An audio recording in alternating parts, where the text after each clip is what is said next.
আজি উপস্থিত শিক্ষাগুৰুসকল, বিশিষ্ট সন্মানীয় নাগৰিক তথা তেজপুৰ বিশ্ববিদ্যালয়ৰ বৰ্তমান আৰু প্ৰাক্তন ছাত্ৰ ছাত্ৰীসকল, প্ৰথমে সংগ্ৰামী অভিনন্দন জনাইছোঁ।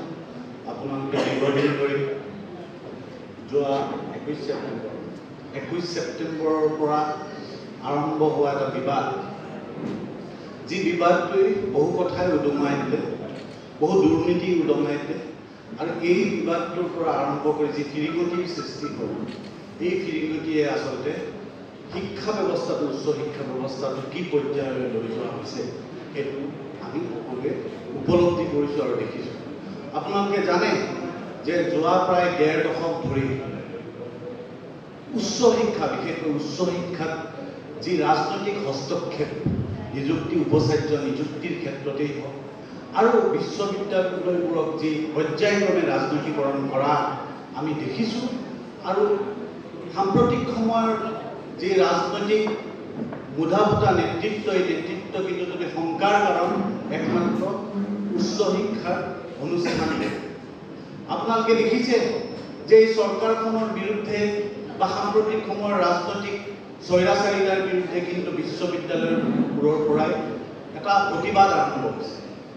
আজি আমি দেখিবলৈ পাইছোঁ বা শুনিবলৈ পাইছোঁ যে তেজপুৰ বিশ্ববিদ্যালয়ৰ যিগৰাকী উপাচাৰ্য, সেই উপাচাৰ্যগৰাকীৰ যিখন CV, সেই CVখন আপলোড কৰা হোৱা নাই।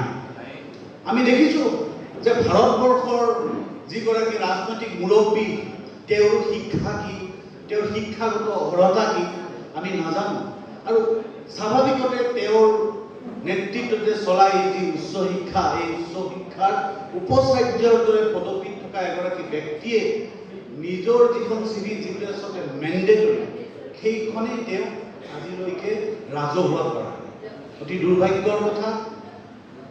আজি সেইকাৰণেই কৈছোঁ, ইতিমধ্যে দীপেন বেজবৰুৱা ডাঙৰীয়া, অপূৰ্ব বৰুৱা ছাৰে কেইবাটাও খুব ভাল পৰামৰ্শ দিছে।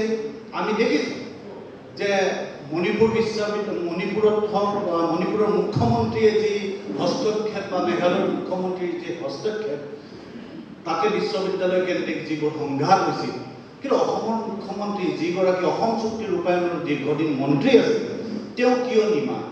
তেওঁ সাংবাদিকে সুধিলে কিয় তেওঁ আঁতৰি থাকে? তেখেতৰ কোনো বক্তব্য নাই নেকি? অসম চুক্তিৰ 860 জন শ্বহীদৰ বিনিময়ত যি তেজপুৰ বিশ্ববিদ্যালয় প্ৰতিষ্ঠা হৈছিল, সেই তেজপুৰ বিশ্ববিদ্যালয়ৰ ক্ষেত্ৰত আজি যি এটা অৰাজকতাৰ সৃষ্টি হৈছে, আজি 90 দিন ধৰি যিগৰাকী ভাইচ চেঞ্চেলৰ উপাচাৰ্য পলাতক, তেনে ক্ষেত্ৰত অসম চুক্তি ৰূপায়ণৰ প্ৰাক্তন মন্ত্ৰীজন আৰু বৰ্তমানৰ মুখ্যমন্ত্ৰীজনৰ কোনো বক্তব্য নাই নেকি? তেওঁৰ কোনো কৰণীয় নাই নেকি? তেওঁ কোনো দিল্লীক ক'বলৈকে কোনো তেওঁৰ বক্তব্য নাই নেকি? অতি দুৰ্ভাগ্যৰ কথা।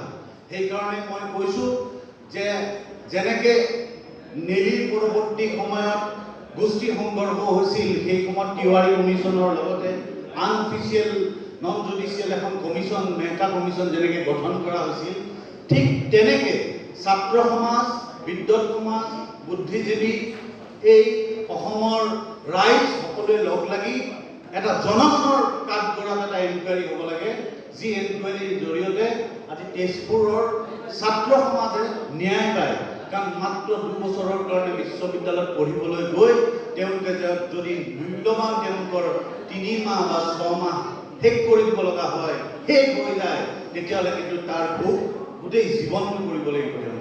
সেইকাৰণেই ভাৰতবৰ্ষৰে নহয়, বিশ্বত যোৱা সময়ছোৱাত সুনাম অৰ্জন কৰা, স্থান লাভ কৰা এই তেজপুৰ বিশ্ববিদ্যালয়ৰ এই যি অৱনমন, ইয়াক যদি ৰোধ কৰিব লগা হয়, তেতিয়াহ'লে মই ভাবোঁ যে আমি সকলোৱে ঐক্যবদ্ধ হ'ব লাগিব। আৰু মই এই মঞ্চৰ পৰাই প্ৰতিশ্ৰুতি দিছোঁ যে আমাৰ ৰাইজৰ দলৰ ফালৰ পৰা যদি কিবা কৰণীয় থাকে, তেতিয়াহ'লে আপোনালোকে আনুষ্ঠানিকভাৱে আমাক জনাব।